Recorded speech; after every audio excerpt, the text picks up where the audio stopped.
Hello, thanks for coming to walk with me today. I'm walking at 1.6 miles per hour because I'm in my cool down right now. I'm so excited to talk to you today about A Court of Thorns and Roses. So, really, I'm talking about, well, there's a book, but it's a series. And you're either here because of that title and the description, because it's obviously a big deal. I don't know, I would say it's dying down, but maybe it's not. But I want to talk to you about book one today, and then I will continue going through the series. I will go ahead and say, if you haven't read it and you plan to, there are probably going to be some spoilers. So if that's okay with you, then please join me on this talk and walk. But if you want to read it, but you don't want any spoilers, you might have to sit this video out until you have read it. I'm going to try to be very superficial in my discussion about these books, but who knows what might pop out. Anyway, let's get right into it.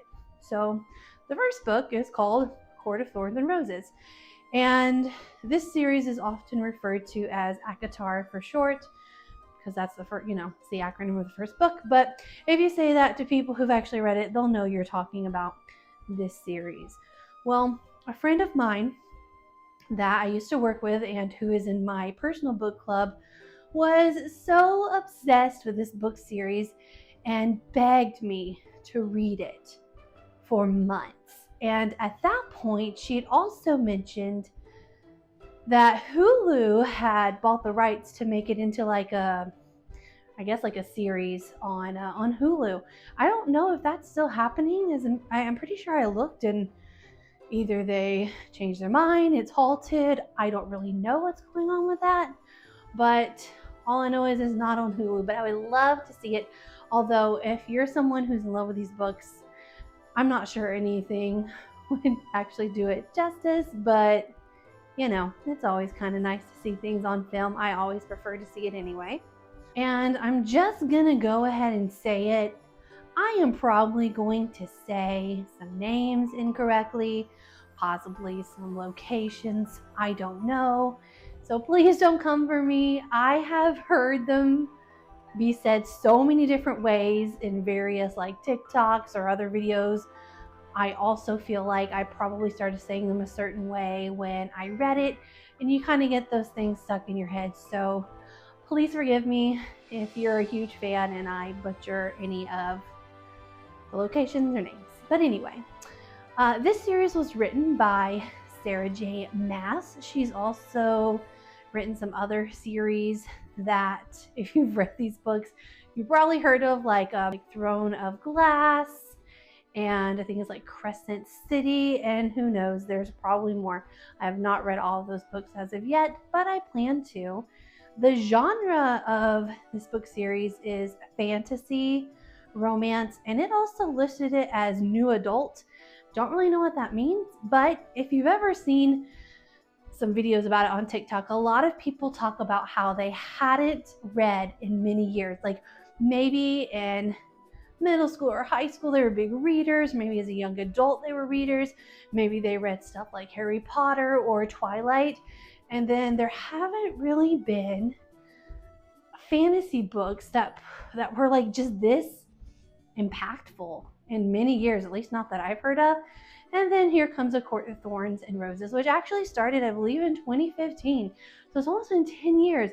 And I didn't read it until like a year or so ago. So also that's something to keep in mind. I read all of the series up to the current book this year, with the exception of the first book, which I actually read in 2023. And then I had a pause. Then I kind of dove into the rest of them. But the first one was a little slow for me. I mean, I remember thinking, why did my friend want me to read this? Like, it's very reminiscent of the story Beauty and the Beast. And I saw many things throughout. I was like, oh, okay, this reminds me of Beauty and the Beast. Like, over and over, I thought that. I'm like, all right, it's okay. But then probably around 60, maybe 70% through the book, like some big important stuff starts happening, and you like, it's just like, pedal to the metal from there on out, even into the other books for the most part. But now that I've read the entire series, well, up to date, there's going to be more coming. I realized they had to, give us that background, build out some stuff so that we can understand the story.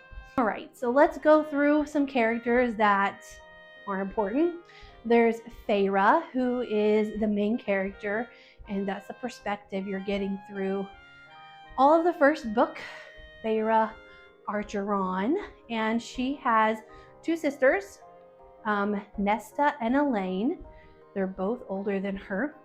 And then her dad is in the beginning of the story as well. And pretty much, well, I'll get back to what it's about, but that's who it is. Her sisters, Nesta and Elaine, and her dad, and Feyre. And that's who you see for a while in the story. Eventually, you're going to meet Tamlin, who is the Lord of the Spring Court. And here's a name that I feel like is controversial to say. When I read this book, I called him Lucian, but I'm pretty sure you pronounce it Lucian. I don't know which way is really right. I've heard it both ways when I've tried to look it up. In my head, it's Lucian. I'm sure that's wrong. That's what my head thinks. Eventually, you meet Rhysand, or some people call him Rhysand. Again, I don't know which way is right. Don't come for me. And then Amarantha is also an important character that you don't meet until way later. Now, there are some other supporting characters throughout, like Alice is a big deal, and she is basically Feyre's like the person who takes care of her, gets her dressed, makes sure she's fed.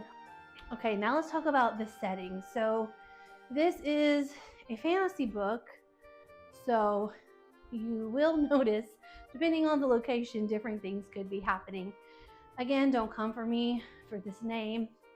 Prythian is like the magical realm, basically. But we start at the like normal mortal world, which just borders up to Prythian. I don't believe it specifically says what it's called, unless it's just part of Prythian and it's just the mortal world. I don't really know. But there are courts in Prythian, why you get called a court of thorns and roses. So there are 7 courts, and they each have like different characteristics. But there's the spring court, which is what Tamlin is in charge of, and where we spend the majority of this first book. There's summer, autumn, winter, day, night, and dawn. And then I mentioned, of course, we start like in the mortal lands, which at least borders Prythian. Not sure what it's actually called, or if it is part of Prythian in some way. There is a map at the beginning of this book, but I read on Kindle, so it's hard to kind of go back to it. If I had the book in hand, I probably would have flipped back and forth and understood how everything worked geographically a little better, but sorry, I didn't. But you can do it. But the other place that's really important in book 1 is called Under the Mountain, and it was modeled after the Night Court, and it is not a cute place, let's just say that. All right, so let's go through the plot. So basically, you start out the story and you meet Feyre, and she's just a normal little human trying to help her family survive because her mom passed away. I don't know when, don't remember how at this point because I haven't read this since 2023. But anyway, her mom passed away, and her dad and her sisters are all living in this little cottage. They used to have money. They were rich. Their dad bartered stuff, okay? But something went awry. They lost all their money. Now they're basically living in this little cabin, little shack, little thing in the woods. And it's like a 1-bedroom place. The 3 girls have to share a bed. The dad, I guess, sleeps on the couch. He has like a bum. The knee, I can't remember. Something's wrong with him. He hobbles around. He's got problems. And he's not really doing that much other than whittling some things out of wood, trying to make some money so they can survive. And Nesta and Elaine are both older sisters to Feyre, but they're not doing too much either. Like, it's like, where's the urgency to survive? I don't know. So it's Feyre. She's out there busting it, trying to feed these people, trying to chop up wood, keep them warm, and she definitely feels like all her family could be a little more grateful. Let's just say that. She kind of, she realizes that she has this big burden, and if she doesn't take care of them, feed them, like, they're gonna all die. So she goes out hunting one day, and they know that there are, okay, this is also something I want to say. I'm sure this book is meant to say fairies. Fairies. The way it's spelled is Faerie.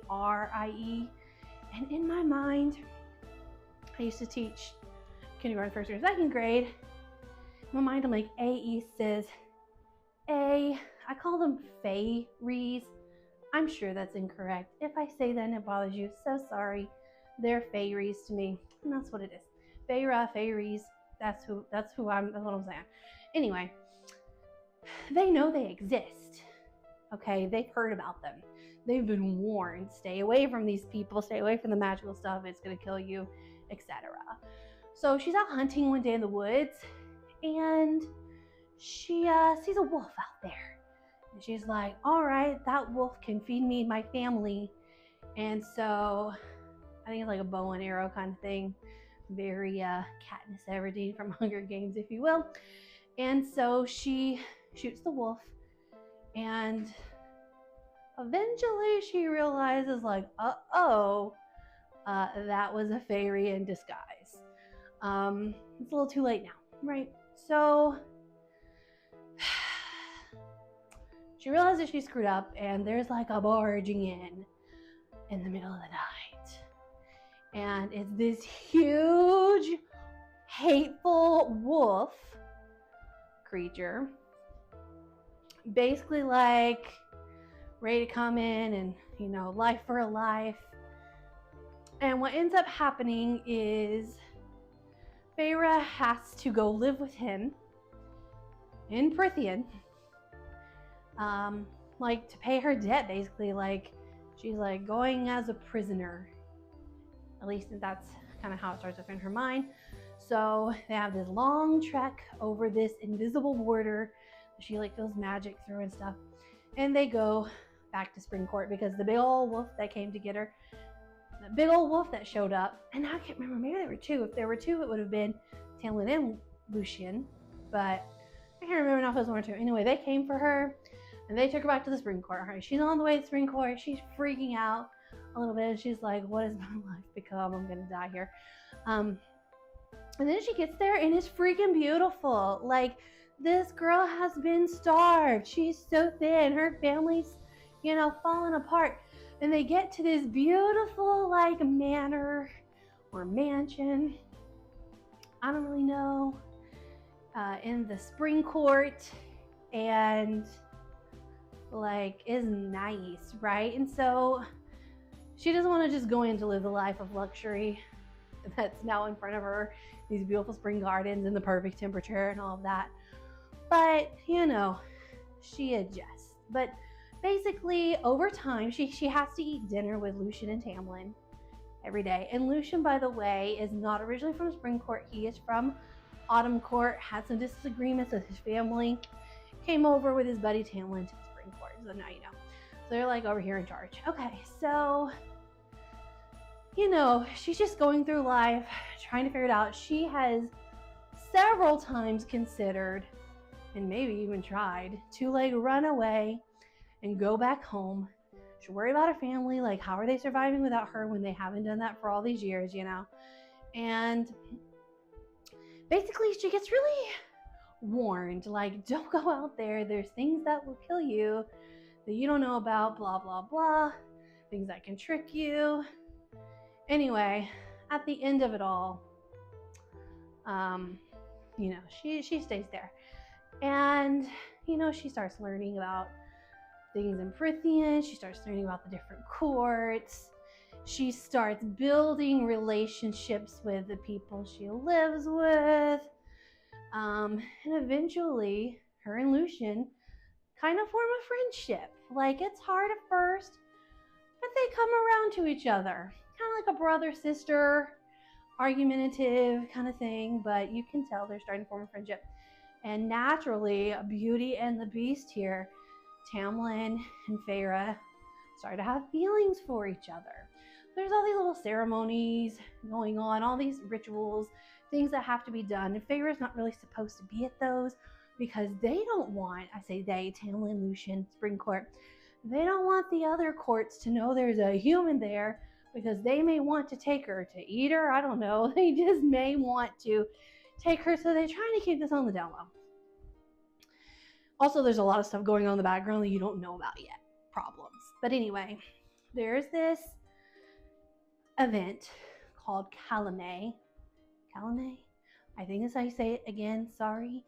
It's like this little party and stuff happens. But anyway, Feyre, at this point, Feyre is at least, I don't know if her and Tamlin are like a thing yet, but she's at least into him and she's curious and, you know. So she goes and she already bumps into some shady creatures. And then, out of nowhere, shows up the most beautiful man she's ever seen. And it's Reese. That's who it is. And basically he's like, you know, I've been looking for you. And it's so cute when you find out later what that's about. You don't find out for a long time, but I actually want to reread book 1 so I can understand it better now that I know stuff. Anyway, not the point, but he kind of saves her from the little situation where she was about to be in some trouble. Again, time moves on. Her and Tamlin are now a thing. Like, they're a thing. They have been in the magical water together. They've slept in bed together. Like, they're an item. Rhysand makes a few appearances. He's not seen as a good dude. Like, he's dark, he's dangerous, he's mysterious. From the moment I met him, I knew he was something that was gonna turn out good in the future. You just know. Okay, so big problems arise. And Tamlin and Lucian and oh, by the way, these people are all in masks. Not Feyre, but all the people in Prithian. There was like a curse. They're all in these like little, you know, masks you would wear to a masquerade ball. Like, they went to a masquerade ball, masks on, never took them off again. So you don't even know how these people look. But anyway, yeah, trouble occurs and everyone's gone, except Alice is still there somehow. But the house, the manor has been raided. It's trash. What's going on? I think maybe Feyre she went home. She was like out exploring or with her family. I don't recall. Her family's now set up with, they're rich again because Tamlin took care of all that. So thank you, Tamlin, for taking care of Feyre's family. That was nice of you. Anyway, so she finds out that they've all been taken to this place called Under the Mountain. Okay. And, you know, she's still this little mortal girl. Like, she probably shouldn't be involved with this. But she thinks she loves Tamlin. So she has to be like, I'm going to save these people. How is she going to save these people? I mean, come on, girl. You're just like a little girl from the mortal world who knows a little bit of combat. Kind of good with some tools. Whatever. So she goes. She finds Under the Mountain, horrible place. Again, it's supposed to be mirrored after the Night Court, which is perceived as a horrible place. And Feyre gets there, and that's where you meet darling Amarantha, this red-haired siren, hateful fairy queen who just has decided she just wants everybody to be under her rule. There is a king. She's not married to the king. She's just out here doing some dirty work, whether it was by him or not, I don't recall. But she's got like these really big important people like locked up and enslaved to her under this mountain, and it is not a vibe. And so Feyre's like, hey, I'm coming to save you. So of course they find out she's there, and up on the dais, up on the place where the throne sits is Amarantha, and beside her is Tamlin. And Tamlin sees Feyre. He doesn't speak. He doesn't acknowledge her. I don't know if he's under a spell. I don't know if he's an a-hole. I don't know if he's shocked. I don't know if he's worried. He's just there. Okay? Anyway, Amarantha decides, you know what? Let's have fun with this little human, and I'll give you some trials, and if you get through all the trials, like, we'll see what we can do to save these people. Well, there's a lot of trials. I won't tell you all about them. There's some problems with these trials. I won't tell you about them. But in the end, Feyre is victorious. And Amarantha goes back on her word, and she's like, nah, I ain't doing this. So also during this time, Rhysand is kind of building a relationship with Feyre, getting to know each other. They made a bargain, which means now she has an inked, like she has tattoo now for the bargain from Rhysand, which of course Tamlin will see as a problem. But anyway, he's like, you have to like spend some time with me in the night court. And girl's like, I'm about to die in here. I'll do whatever I can do to survive, making deals with the devil, you know? So again, she does it. She's successful. She shouldn't be, but she is. And Amarantha's like, nah, I don't want to do what I was supposed to do. So Amarantha has to die. They all suddenly get some courage, I guess, because Feyre like showed so much courage. And Amarantha's done for. Yeah, bye Amarantha. And you know, Tamlin's like, oh my god, I love you. Anyway, so Amarantha basically kills Feyre. Okay? And all of the other lords of the courts are there. And the only way to bring Feyre back is to just sprinkle a little magic from each court in there. And that's what they do. And she comes back. But now she is also a fairy. And basically it wraps up here with book 1, where she's a fairy, back into the spring court with Tamlin, still has a little deal going on with Rhysand. And we don't know exactly what's going to happen yet, because that's a book 2 problem.